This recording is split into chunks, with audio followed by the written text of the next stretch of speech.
let's talk about two interesting fight announcements that were brought out today. The first one was, I mentioned earlier, Dustin Poirier and Dan Hooker. That is looking at being booked for May.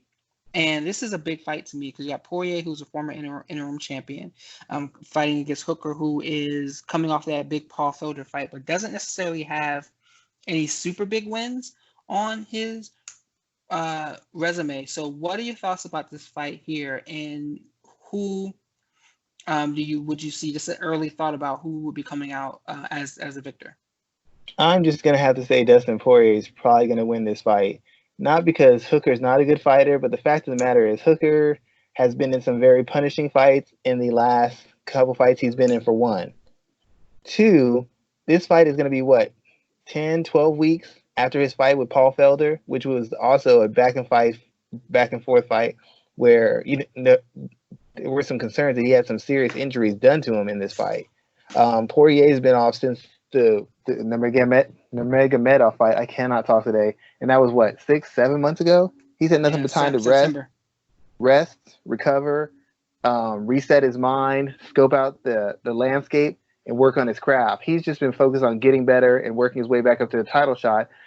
Hooker's been going life and death, trying to prove himself a quality enough opponent to get an elite guy in the cage. So now he's getting an elite guy right after one of the most punishing fights he's had in his career.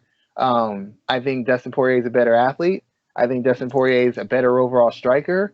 I don't know that he's a better grappler or even a better wrestler, but given the guys he's fought and the way that Dan Hooker chooses to fight, it'd be a really big upset for Dan Hooker to win this fight. I just think he's outclassed in seasoning. I think he's outclassed in experience. I think he's outclassed in talent, and I think he's outclassed in skill level. I just don't know that he has the horsepower or the all-around skills necessary to beat someone of Poirier's caliber. The second fight that I want to hear you talk about, that this one is not, neither one of these fights have been 110% announced, but Stipe Miocic is talking about he may be ready to come back to fight this summer. You know, he's been out ever since winning the title back because he's been having issues with his eyes. And Daniel Cormier seemed kind of excited about that today. He's looking at that being his retirement fight, a trilogy bout for the heavyweight title.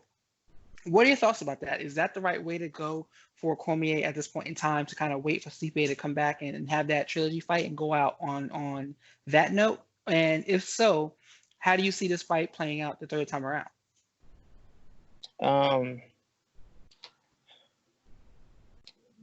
I tend to think that Cormier is starting to round. He's already losing a step. He's not nearly as durable as he used to be. He's not nearly able to dominate or use his wrestling in the manner that he used to be before.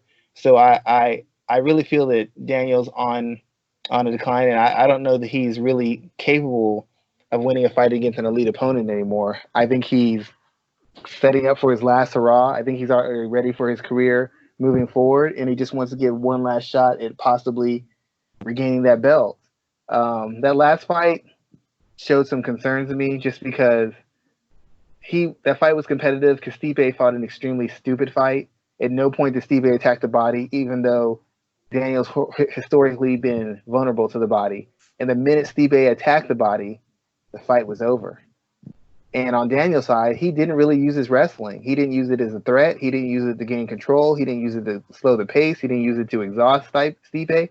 He kind of just engaged him in a really sloppy, wild boxing / kickboxing fight. And that's not a good way to take advantage of the experience and the experience he has and the seasoning he has as a fighter and a wrestler.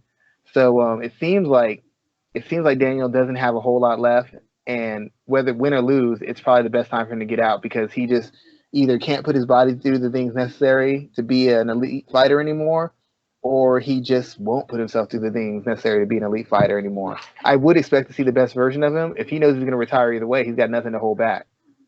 So in that instance, he'd be very dangerous for Stipe, but just the way he's been fighting hasn't been very smart to me, hasn't been very defensively responsible, and really hasn't been very efficient. And when you're losing steps athletically, you can't afford to be any of those things, much less all three. Interesting there, sir. I think those are two pretty big fights that have been announced or not necessarily announced, excuse me, two big fights that are being talked about. And I think that they help really kind of move both divisions forward. There aren't, other than the title fight at UFC 249 between Tony Ferguson and Khabib Nurmagomedov, there aren't too many big fights that are coming out of the UFC right now. So I think that this will help kind of drive those conversations, especially with International Fight Week coming up in July. I wanted to segue from here into two questions that we got from readers this week, and I'm going to take the first one.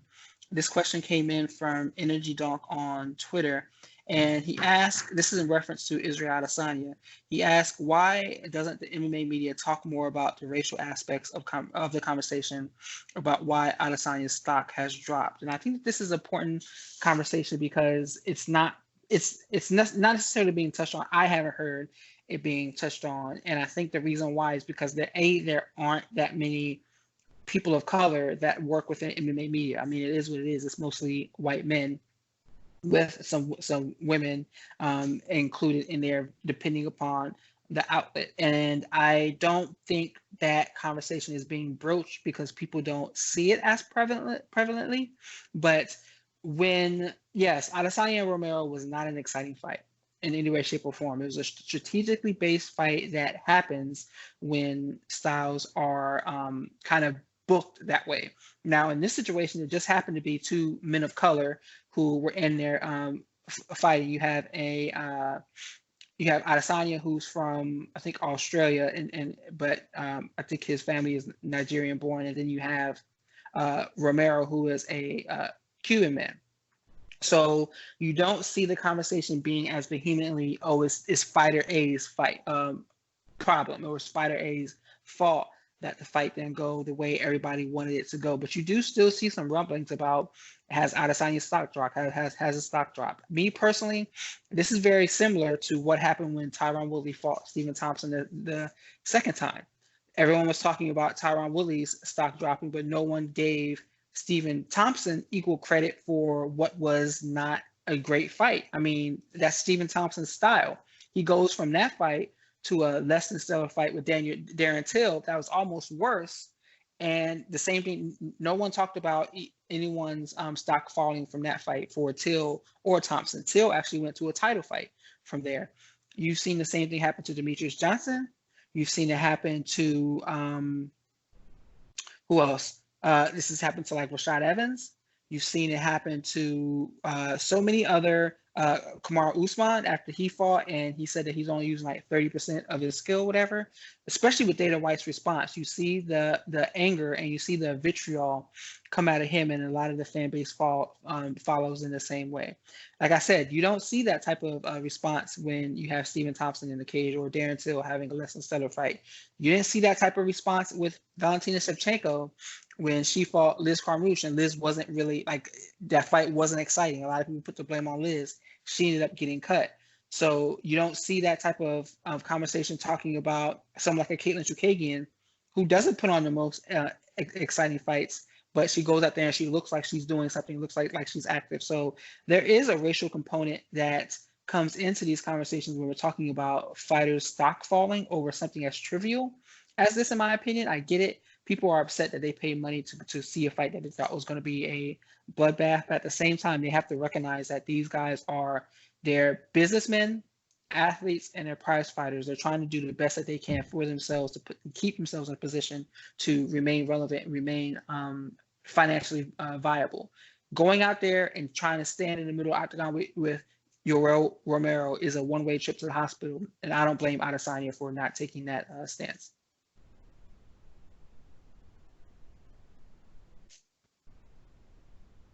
Yeah, I mean, can't fault it all. I have to say I do think there's always somewhat of a component in that. And you can't deny that. But the only thing I'll ever say is this isn't a real sport. It's not a real sport in the way that NFL is or the NBA is or any other sport is, because in those sports there's a process of ascension. In this sport, you beat a big name, all of a sudden you're in for a title fight. Even if that big name is a 15th ranked guy, in other sports, you can't skip around. Just because you beat the Dallas Cowboys in week 13 doesn't mean you get a title fight. Doesn't mean you get a Super Bowl. Just because you beat the Patriots in week 2 doesn't mean you get to the Super Bowl. You have to go through the whole gauntlet and beat people in an ascending order for you to have a chance to compete for a championship. In MMA, it's not that. It's entertainment. If you're not pleasing the fans, and I know there's a bias in there, but if you're not pleasing the fans, you're not going to have much leeway. You're not going to get many opportunities. You're not going to have much sway with the company. And that's the way combat sports are, because they're dependent on interest in individual fighters. Team sports are different. People buy into the team. Fight sports, you buy into the fighter, the matchup. So if it's an exciting matchup or it's got a name in it, people will come see it.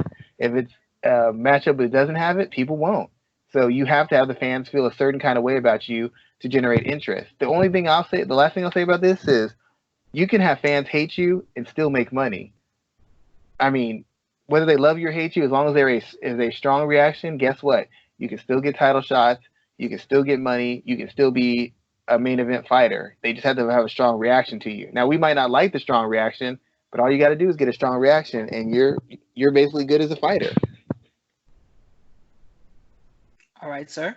So there's one other question that is on our docket today. This is from MTF the Third on Twitter as well, and this is a reference to open scoring, and I want to hear your thoughts on this, Schwan. And his question is, wouldn't open scoring expose corners and teams who don't have alternate strategies to implement if they found out that their A plan their A plan wasn't resonating with the judges? So would they get exposed if open scoring comes into play? Well, the only thing, yes and no, because one, you're gonna say, okay, this person's losing a fight, and they're still spamming takedowns that aren't working. They're still picking shots away, and they're running away. So that would be the obvious thing. But the fact of the matter is, to a certain degree, a camp should know their fighter. And some fighters really, their best bet of winning a fight is to do what they're doing and not go with the tide of what the fight is saying. If you're not a big puncher and you're down by a couple rounds, what is you selling out and going all out punching going to do, except for the most part, get you knocked out? You don't hit hard enough to get the stoppage, and most likely you're going to walk into a big shot yourself. Secondly, whoever's winning the fight, if they know they're up, their whole approach is going to change too now, because now they know they're winning. They're not taking any chances. They're going to try and play it safe. They're going to try and play keep away. They're going to score some takedowns to win rounds, because they know they're up. Once you win 2 rounds, once you win 2 rounds, you essentially won the fight. In a 3-round fight, even in a 5-round fight, once you've won 2 rounds, all you have to do is not lose another one, and you're essentially good. So, will it expose some? Yeah, but the way the fighters' camps will be exposed is just by the fact that they don't have game plans or strategies that answer the questions posed by their opponent. I don't have to see open scoring to know that a guy doesn't have good defense, or the guy doesn't know how to transition from striking to wrestling, or a guy doesn't know how to work off his back. The result of the fight doesn't change whether the camp is limited or not very good at all. How the fight goes, the direction the fights go, the amount of punishment someone takes, and their inability to be effective offensively tells me that a camp's incompetent. You could have an incompetent camp, and they still have fighters who are winning based off what the fighter does as an athlete. That doesn't mean the camp's any good. The only thing the scoring might do is highlight the fact that they don't have any versatility as far as what they're teaching or the skill sets they're building in fighters. But it wouldn't convince me of their incompetence any more than anything else, because I don't have a high opinion of them as it stands right now.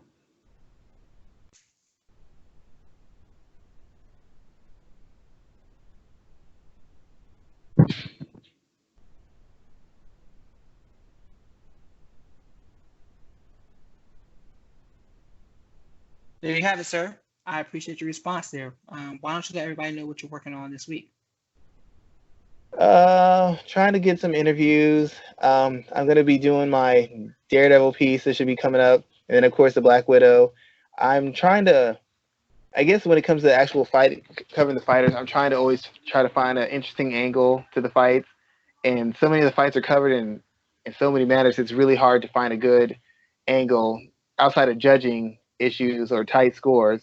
But I'm just trying to find something that really kind of speaks to me. The main thing I think I'm going to stick with is addressing some of the issues I find in camps and how they're preparing fighters and how they're coaching fighters in these fights. I still feel like there's a big gap between the fighter's best interests, technically and strategically, and what the camps are doing. And I just like to highlight that, not because I don't think those guys should get paid, not because I'm hating on them, but the fact of the matter is you're supposed to help create and direct the best fighter, teach him how to win, teach him how to get home safely, and teach him how to extend his career. And I see a lot of fighters fighting in a manner that's not sustainable, not technically, not strategically, not physically. And I think that's a concern for people who don't make that much money, but then are spending a large majority of it paying for hotel rooms, training sessions, and everything else for these coaches who aren't really doing anything to make them any better. And in some cases, they're making them worse. All right there, sir. Where can everybody find our podcast? Let them know that. You can find us on FM Anchor. You can find us on YouTube, Spotify. I want to say we're on, is it on Apple Music too? Apple? I do not know about that last one. But those three, you can definitely find us on. Like I said, we appreciate the support, and we will please feel free to like and share. And if you have any questions about the show or comments, we welcome discussion at any and all times. Feel free to contact me or Raphael on Twitter, and we would love to talk a sport with you. And we look forward to being able to explain our points or defend our points if you disagree with them. Awesome, sir. Thank you for all of that. Thank you for all you do, and we will be back next week to talk more about the world of mixed martial arts. Thank you, sir. You have a good evening. You too, sir. Bye.